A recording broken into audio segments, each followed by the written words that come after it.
You're watching The Breakfast Club. Morning, everybody. It's DJ NV, Angela Yee, Charlamagne the Guy. We are The Breakfast Club. We have a special guest in the building, Decarlo. Oh, my God. We here already? Hi. We're already. I'm so nervous. Now, No, you have your own show. You go on stage and perform. I know. Is that your real name, Decarlo? Decarlo. My mother names me after Lily Munster. My last name is Brown, though. I just don't use Brown. So Decarlo Brown? Decarlo Brown. Wow. Decarlo, like a double first name. Okay. So you could never be Von Brown. I was using Decarlo Brown, and then people would bring me on stage as Von Brown because they lazy and trifling and disrespectful. So I was like, you know what? I'm going to just drop the Brown so that people are forced to say Von Decarlo. Now let's talk about some of your history. Okay. You have this book, Speak Fluent Man. Yes. Which has some very interesting, and I'm sure you read it. We could debate about some of the things that are in this book. Speak Fluent Man. But the idea of this book, for you writing this book, was the words of Patrice O'Neal. So explain that. Yeah, honestly, it's not something that I like to talk about or debate about. It's there.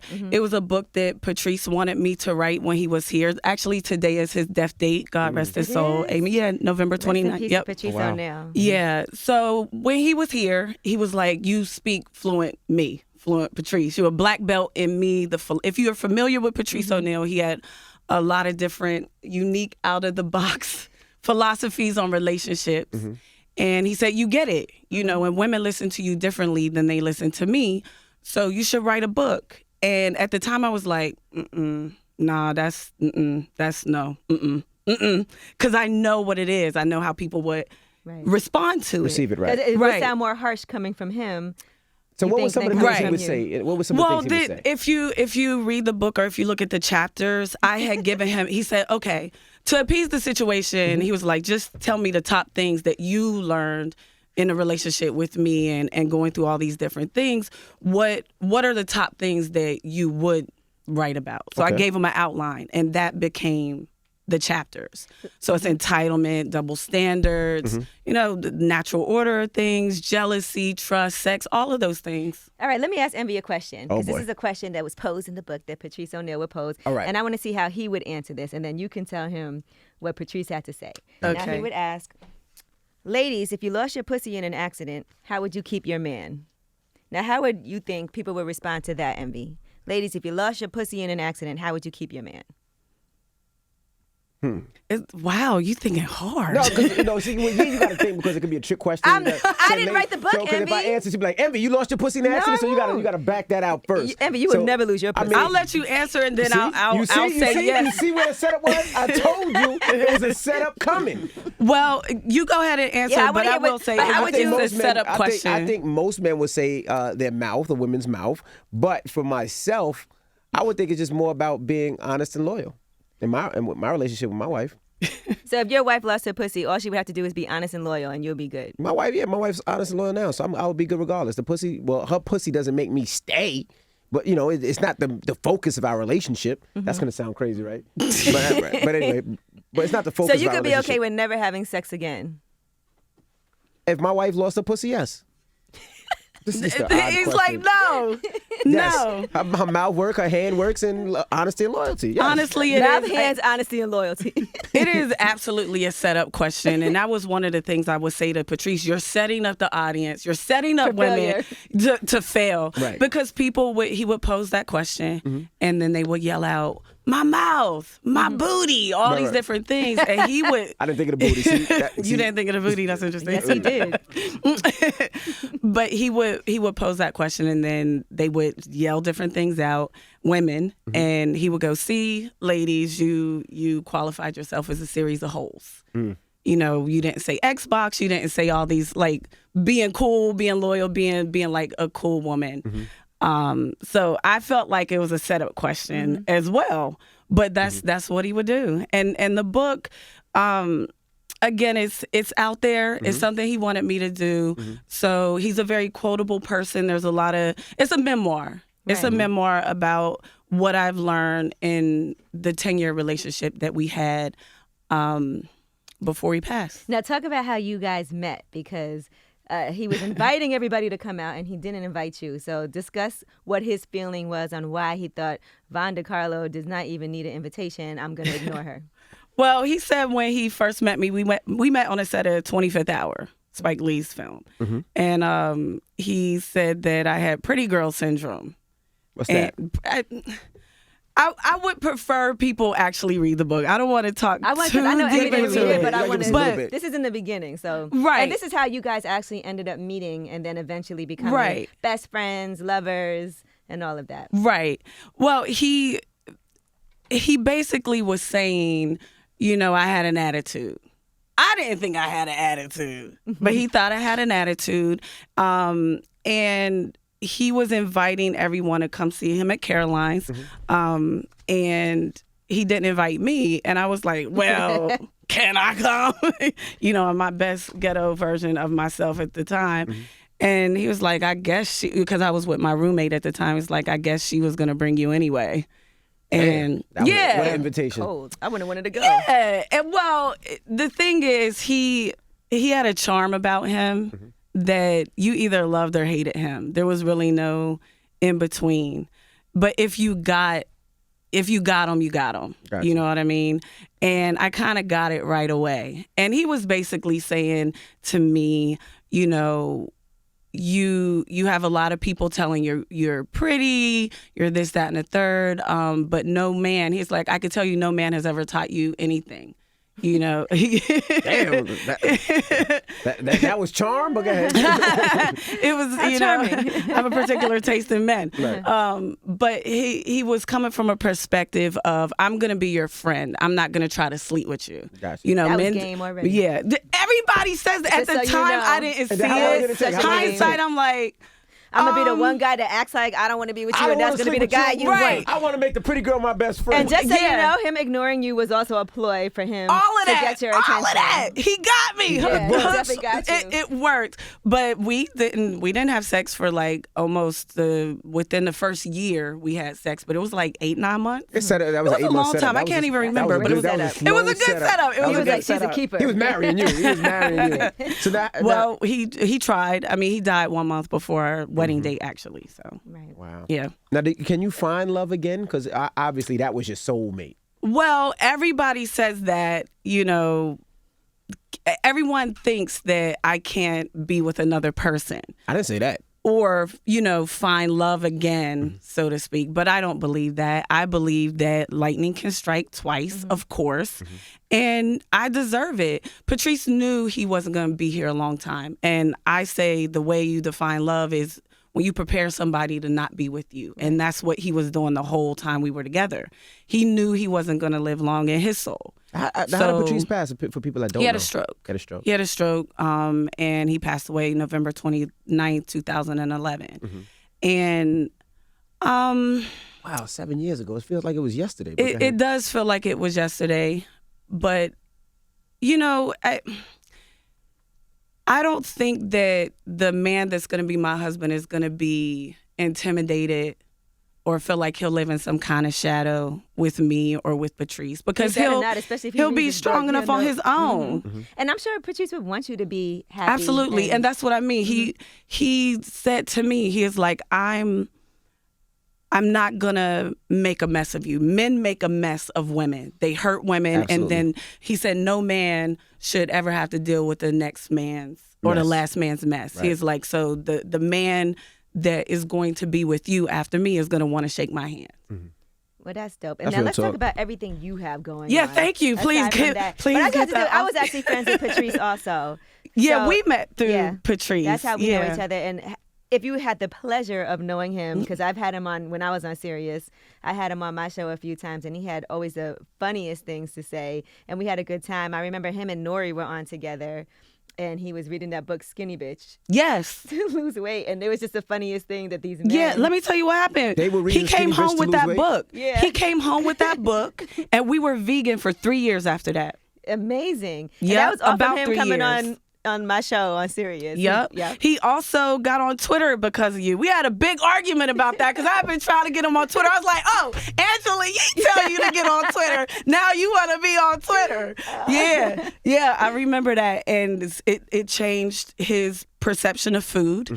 And we were vegan. I think that was like, it had to be like 07. And that was early vegan wow. days. Or 09. I y'all don't stay- know. did you But stay we vegan? were... Nope. No. Since he's passed, I gained about 30 pounds. I've been Eating some chicken and shrimp. and everything, donuts, cake. I have definitely overate. But, I'm kind of lucky. I'm one of those women. When I complain about my weight, people don't care. I have a bit about it. I'm at Caroline's in I've January. seen her at Caroline's too. Yeah. And I was hosting for Donnell, but I'm going to be headlining there January 15th. Okay. And I have a bit where I talk about all the weight gain, but like nobody feels bad No one feels for me. bad because you're not. Well, because the big. weight fell into a place, like all the places that people find attractive, but I can't breathe.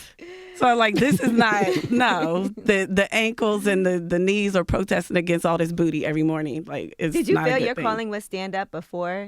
Absolutely. Yeah. I moved here from small town USA, about 30 miles south of Pittsburgh, in a town called Clairton, Pennsylvania. And when I was younger, I thought I was going to move to New York and be like Whoopi Goldberg with a splash of Diana Ross, And Whoopi was like everything. I used to like try and do her one-woman show, all the different characters. So comedy was definitely always my first love. And I did my first time on stage was before Patrice and I were together. Okay. But I backed out of comedy. I didn't even tell him I was doing stand-up when we met. Why did you back out of it? Well, I was a jack of all trade, master of none. So I was doing comedy, and I didn't tell him at first. And then when I did tell him, I had like done like this open mic thing. It was called Sal's Comedy Hole, and they would either put a stamp on your hand or a wristband that said you did comedy that night, that you paid your drink or whatever. Right. And I left it on, and he was like, meeting up with him at the cellar and stuff. That's how you wanted to tell him to leave it on. I knew he was gonna see it. Yeah, Right. It's like, this is I'm gonna tell him tonight, And he saw it, and he goes, "What's that?" And I was like, "Oh, I was just doing Sal's Comedy Hole." Yeah. And he pulled me away from the infamous Comedy Cellar table, and he was like, "Come here, talk to you," and he goes, "You doing stand-up? That's cool with me. I'll teach you anything you need to know, rhythm, jokes, whatever. I got you." But the very second you look at me, he's like, "You see how these guys are," pointing back at the table. And he's like, "I don't know how long you've been doing it, but I'm assume you know how audiences are." The very second you look at me and say, "You're my man, why aren't you helping me?" Ooh, We're breaking up immediately. damn. He's like, "You take those bullets yourself, you'll be a great comic." That's good advice, though. Damn. Because I think things It's like great that advice. definitely You fell hurt in love. relationships. I was like, I could do sketch and improv, and at the time I was getting work on One Life to Live. Like I One Life didn't to know. Live, Yeah, wow. I was doing under Found my 5 work. mama's They show never now. contracted me. They gave me them give 5 you 4 little words. funky lines. Yeah, but at the time I thought I was Whoopi or Wayne Brady type, where I could be in all these different lanes. What I didn't know at the time is I am not that unicorn. Like I have a lot of different talents, but my gift is stand up. Right. And that's where I should have built my foundation. I should not have backed out. I should not have been intimidated. But I was. But he did, what he said he would do. I worked with him for years, but You produced his specials. Yeah, I produced his 3 comedy albums. If PatriceO'Neil.com, his albums are up there. And I also produced the music for his Elephant in a Room special on Comedy Central. We did the Patrice O'Neil Coming Soon sketch comedy show. Did you have to negotiate money with him? Yeah, how does that work? No, let me tell you something. I was looking at old emails of how much work I was doing, all the stuff he was sending me. Read this. What do you think about that? This. And I was like, if I would have put 1% of this energy into my own stuff, career, yeah. I would be the Beyonce of comedy right now. It's like, but I learned a lot from him. Right. And my daughter was really young at the time. So I was able, I put myself third for almost 2 decades, basically. Wow. Him, my daughter, who is 19 now and in And LA. you look 19. Oh, well, thank you. Black don't crack, you know what I'm saying? But she's in LA now pursuing an acting and modeling career out there. Hi, Mimi, love you. But at the time, I was trying to do so much. And now I could focus just on me. you know, my daughter's an adult, and, you know, Patrice is gone. I am dating. You know, yes, I do believe I will have a husband and love and my soulmate, you know. Does your husband have a problem? I know you mentioned it earlier. Will your boyfriend have a problem now with you talking about Patrice so much and them asking you about it so much? Does that ever bother him at all? I like how you did that because I never said I had a boyfriend. I was like, wait, I thought she just said she was only dating. I like how you did that. She will find love. I like how you did that. Whoever I date and whoever better not have a problem. He won't. Okay. He won't. And actually, the person I am seeing now, I'll just say this: he can relate to that type of loss. Okay. Which is a blessing. Now, how did you meet Donnell? I was booked to work at like, you know, everybody in comedy. They all know each other. Comedians know comedians. That's why I asked. I love Donnell. Hi, Donnell. I love Donnell. I love working with Donnell. Oh my God, Donnell's gonna kill You learn so much from it. I see it all the time. We love Donnell. Look, I love Donnell's in Donnell. Detroit, and I was supposed to shout him out that he had a show in Detroit tonight, and I forgot. Come on, Yee. Shout out Donnell Rollins. I love me some Donnell. So we know each other in passing. You know, he knows Patrice and the Chappelle show and all of that. But the first time we officially met and connected, Levity Live hired me to host at the club, and he was performing there. He was headlining, and he had Marshall Brandon as his feature, and the club hired me to host. So Donnell was opening up. Donnell was the headliner. I was messing with him. I'm just He messing should with be opening up for me. No. I'll let him. I'll let him open up for me in January. Don't text me, Donnell. But when I came in the room, he just looks up and he goes, "You a comic?" And I was like, all right, we're going to do this. I get it. Because I have the shadow of Patrice over me. Yeah, that's a hazing right there. I definitely have that shadow over me. You know, most comedians get on stage, they're judged for their work or lack thereof.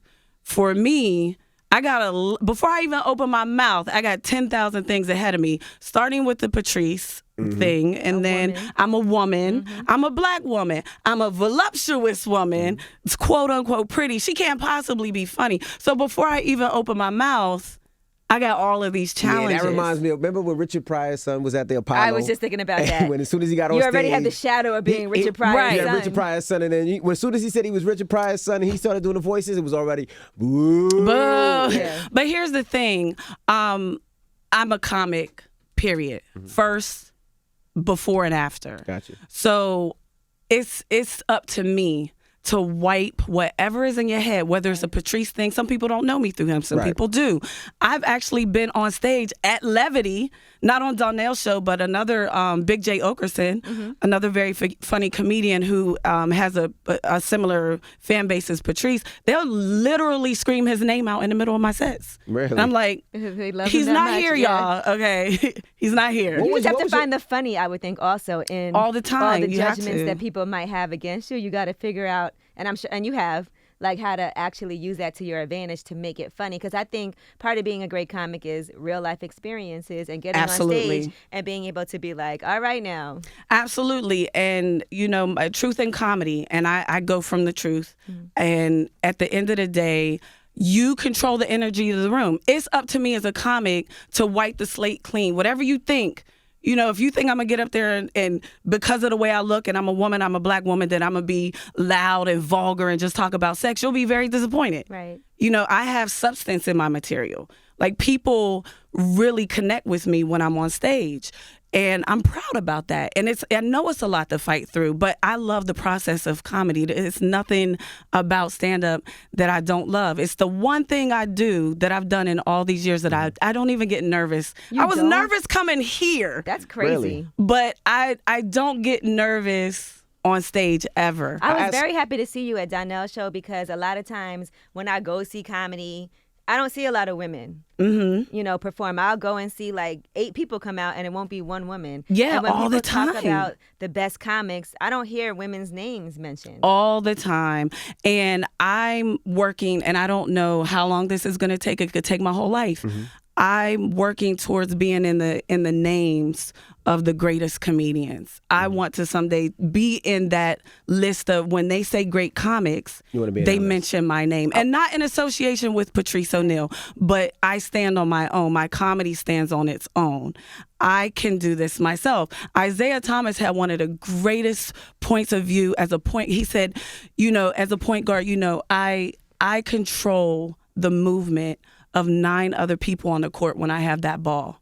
And I go one further. You're also controlling the movement and the emotions of an entire arena and everybody, millions of people watching on TV. Yep. And that's how I think of myself. When I have that microphone, I am controlling the movement, the emotions, and the energy of the room. If I fail at that, that's on me, nobody else. And you win some, you lose some. But as long as you're being honest and you're coming from a what I call the silly truth of things. I'm always being silly. I'm always trying to have fun, but I'm being truthful. Like this, my material can be deep. Right. But I find the funny in absolutely everything. Since you brought up Isaiah Thomas, another thing, if you know Von Decarlo, is to know that she's a huge NBA fanatic. Yes. And you actually have your own show. Yes, Coach Vaughn's Corner. Yeah, CoachVaughn.com. How did you get into basketball? Did you play basketball? First of all, I'm from Pittsburgh, all right? Sports is more important than your whole life where I'm from. Mostly NFL football. It's football. We don't have a basketball team. Right. So I was always obsessed with moving to New York. So I'm a Knicks fan. Not a Nets fan? Let me tell you something. I do enjoy going to the Barclays. You're a Nets fan?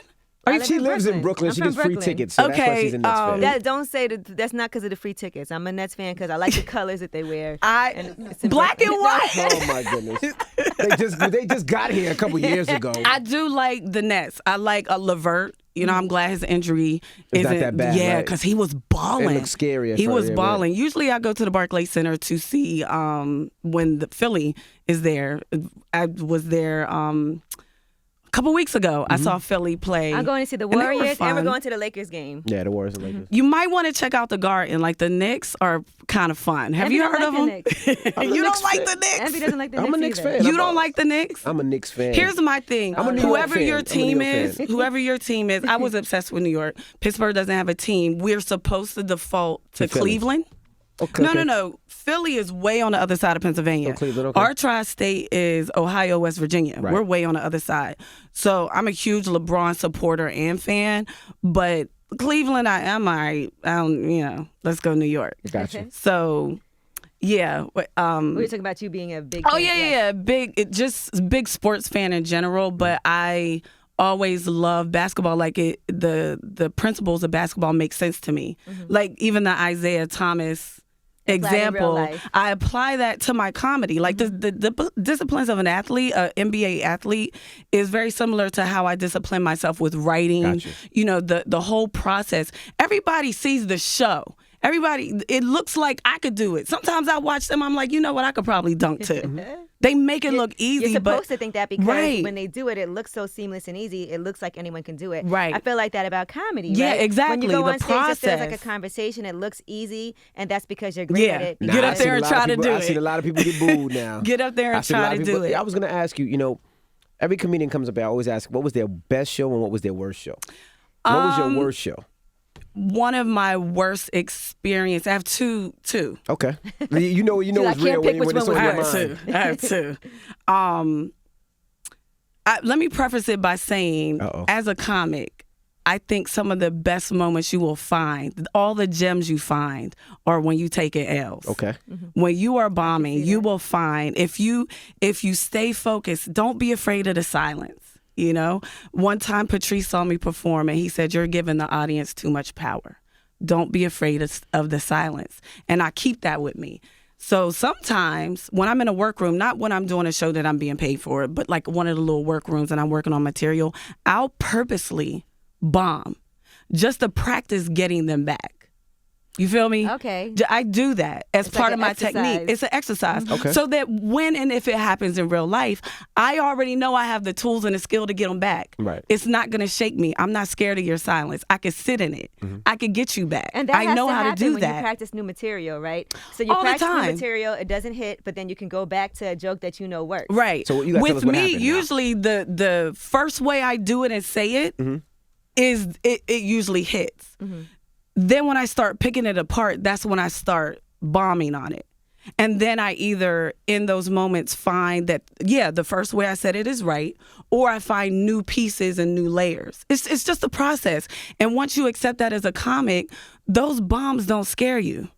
Now, all of that to say. All right, let me hear this story now. So I bombed so bad this one time. I did a check spot at Stand Up New York. And A at the check time, spot? a check spot is when The cops pull you over to see if you were drinking. similar, it's when the people that was drinking at the club Pull you over. are getting their checks. Okay. So they're not really fully paying attention to the People are comic. talking. They're People are arguing looking over at the their bill. checks. Yeah. So I had a check spot at a time that I don't think I was probably skilled enough to do. Okay. I bombed so bad. I didn't go above 50th Street for 6 months. Damn.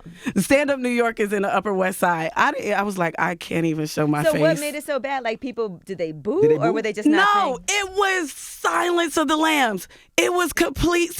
I was like, am I here by this thing myself? on? Is this an episode of Black Mirror? Do I die at the end of this if I don't make you laugh? I was like, what's going on? And I just realized, you know what? I just How did you get had out of a it? bomb. How did you get out of it? You said, all right, God bless, good night. Left it didn't come back for 6 months. I don't remember. I blacked out, and I think I just woke up from it a few minutes ago. You know what? The worst thing you could do too, and I just saw this happen recently, is when you are bombing and like maybe one person boos. I saw somebody just do this, and they were like, "Oh, are y'all booing me?" And that was it. That was it? They were like, "I'm getting booed," and then everybody started booing. 'Cause Oh, see, they I've never been acknowledged- booed. She said, I've never been booed. I've never been acknowledged- booed. The person I've never been acknowledged the booed. one boo, Yeah. and then said I've it been on ignored, stage, but not- and then What was the second time? You said it twice. Oh, so that was the second Anthony's time. really The bringing up first, some I know. old dirty Yeah, memories. I'm just curious. We My gonna get to the mouth is positive. getting dry. We're going to get to the good one, too. I'm just curious. My mouth is getting dry like I'm bombing right now. So one of the first experiences I had when I finally, because it took a lot for me, especially after Patrice passed, to come back out into the comedy world as a comic. And comedy has always been my safe place since I've been in New York almost 20 years. That's just where I go. Those are the people that I relate to. Comedy is my family. Comedians are my family. Love them or hate them, beef or no beef, this is my family. So just being in a comedy environment after Patrice passed was good for me and my spirit. But as a comic, it's a whole different thing. Like I said, I've never been afraid getting on stage. My relationship with the audience was always good.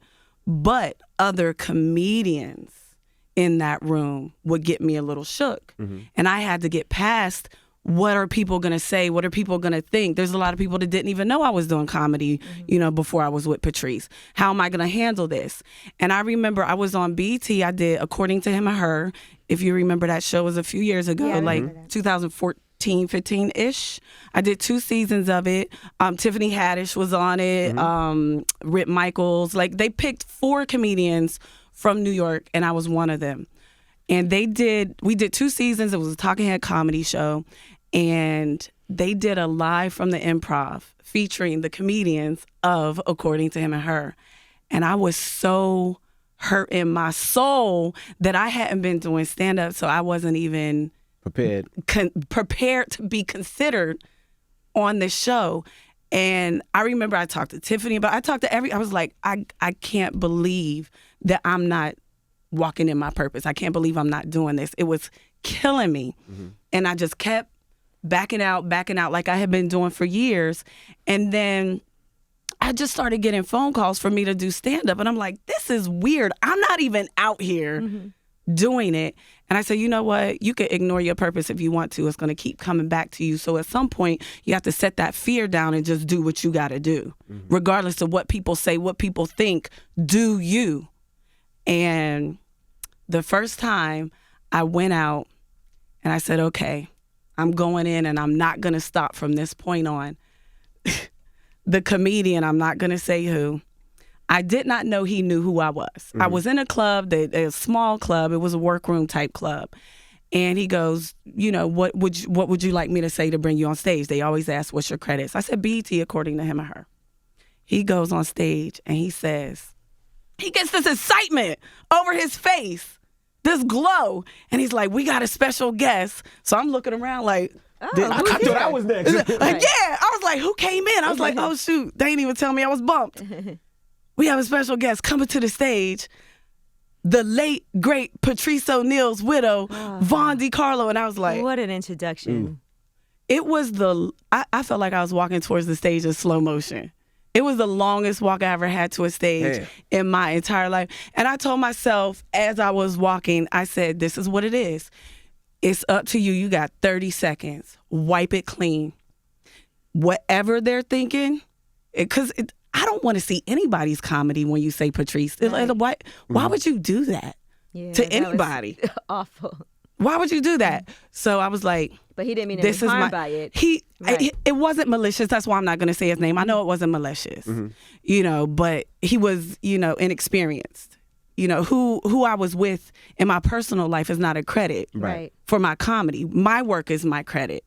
And I got up there and I did not bomb. I had them the whole time with my stuff. I don't know if I'm going to say I smashed it, but I smashed it. Smashed it, all right. I smashed it. And I was very proud of myself. And that was the moment where I said, I could do this. And this is going to be my challenge. And it's okay. Because eventually I put in the work. People see my comedy for me, separate from what I am to Patrice's legacy and my responsibility to his legacy. I keep it as separate as possible, you know, and that's my that's one of the many challenges that I have to face. And it's getting easier and easier and easier and easier. The more work you do, the more people respect you for your stuff and they see what I'm doing. You know, my work speaks for itself. And when I got off stage, I told him, I said, let me tell you something. I don't know why you did that, but, and this, God rest his soul too, because I used Charlie Murphy as an example at that time. I said, if Charlie Murphy ever comes in here, bring him on stage as the great Eddie Murphy's brother so he could drag you down Times Square by your face. And he definitely would have. And he got my point. Yeah, he did. He got my point, and I'm pretty sure he never did that again. Right. Or Tony. Right. And Tony... I seen hilarious. Tony. He's hilarious. I seen Tony way back in the day when the growth from Tony I've seen it is back amazing. in the day too, and seen how funny. You see the growth? No, I think that's dope. And Tony talks about Chris in his stand-up. Right. You know, Tony's dope. he embraces it. I think he's at that point too now where he's known himself like Right. for what he's doing. But when he was first starting out, that probably would have been a disaster for him. You know. You know what? I can't speak on, you know, that for him, but I could see that. Well, you you can know see what I why. mean? Yeah. And I don't like Richard Pryor's son. Right. It's because That's where it I went bad. moved. A lot of times people look at it like, oh, you're doing this because. But it's like, no, I was already moved doing here that. for this. Right. Yeah, this is what I moved from small town. This was my dream. Is anything off limits to you? There was this one comic, I saw her perform like years ago, and she has a joke about getting raped, right? And I can't exactly remember how the joke goes, but it's about like her fantasy and da-da-da-da-da. Not like a real rape, but, you know, this rape fantasy that she had with her man. Now, do you think there's certain things that it's just impossible for it to be funny? Like Off to talk limits? about? No. I think you have to be responsible with your words and you have to be truthful and honest. And if you're coming from a place where this is my experience, this is what I'm pulling funny out of, I think it's fine. Sometimes people are doing things just to be shocking, just for the laugh. Gotcha. For me personally, I'm not judging anybody else's work. You know, in the great words of Erykah Badu, I'm an artist, I'm sensitive about my shit. So other people are too. So I can't judge anybody's process. I can't judge what they think they should be doing. But for me personally, if you're doing something just for the laugh and just to be shocking, that's disingenuous. You know, it's not real. And people can feel that and sense People that. can feel that. They can sense it. And hey, they might like it, but everybody's not for everybody. That's not the audience that I'm trying to find. And that's one of the great things about getting back to bombing. Sometimes you're not, there's bombing and then there's this crowd just ain't for me. Right. This ain't my crowd. And how do you find your crowd? How do you find your audience? How do you find your voice? By not compromising who you are and your material.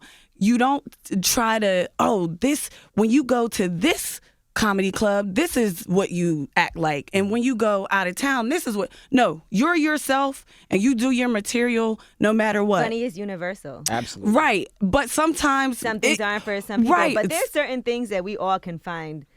Right, but example, I did a club in Long Island, which is in this area was very Trump Nation, and I did my bits. I did my race bits. This happened to John Laster in Atlanta. Yeah. He got City, banned.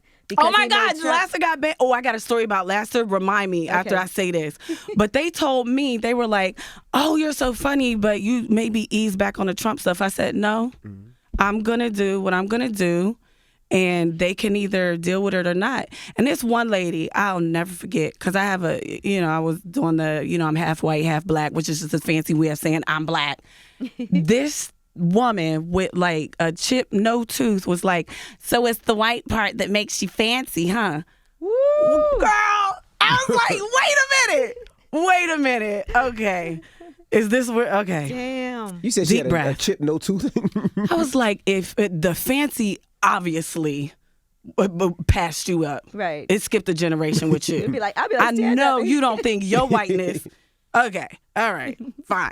But again, I'm going to do everything that I'm going to do, and my audience is going to come to me, hopefully on January 15th at Caroline's on Broadway. We'll make sure. Please. January 15th. Actually, you could use promo code Coach Vaughn, Coach VON, to make the tickets like $10, and that's Really? super cheap for Caroline's. Yeah. Okay. So make sure, and and that's only online. Only online. Only online, not at the door. So you have to get for the advance like tickets. Coach Vaughn. No. That's advanced. That would be nice for me, but that's not gonna work They for said you them. had a story for us. John Laster. Ooh, he made me so mad. So every comedian I know thinks they're an expert in basketball, including myself, right? Coach Vaughn's Corner, that's my show. So the reason I came up with the concept of Coach Vaughn's Corner is because I'm always like barbershop talking at the Cellar and all these different places with other comedians. And Dan Soder is another comedian, very funny.